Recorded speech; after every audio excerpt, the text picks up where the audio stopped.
আসসালামু আলাইকুম রহমতুল্লাহি ওয়া বারাকাতুহু। বিসমিল্লাহ ওয়াসসালাতু ওয়াসসালামু আলা রাসূলিল্লাহ ওয়া বা'দ। কোরআনের সাথে আপনার সম্পর্ক কি কেবল কোরআন তেলাওয়াত এবং হিফজের মধ্যে সীমাবদ্ধ?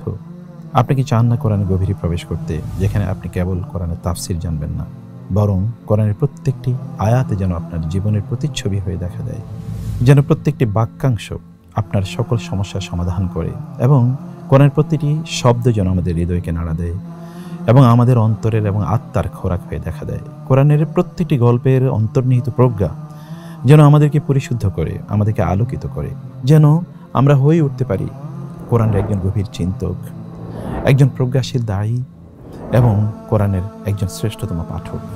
তাহলে চলুন আমরা এবার যাত্রা শুরু করি কোরআনের নতুন জার্নিতে, সূরাতুল আনকাবুত থেকে সূরাতুল জাসিয়া। এটি একটি বুদ্ধিবৃত্তিক এবং আধ্যাত্মিক সফর। এই সফরে আপনি কেবলমাত্র সূরাতুল আনকাবুত থেকে সূরাতুল জাসিয়া পর্যন্ত শব্দার্থ অথবা তাফসীর শিখবেন না, বরং এই সূরাগুলোর মূল বার্তাকে নতুন করে ভাবতে শিখবেন। তাহলে চলুন আমাদের সাথে কোরআনের এই নতুন জার্নিতে, যে জার্নিতে আমরা প্রবেশ করে আমরা আর আগের মতো থাকবো না ইনশাআল্লাহ, আল্লাহর ইচ্ছায়।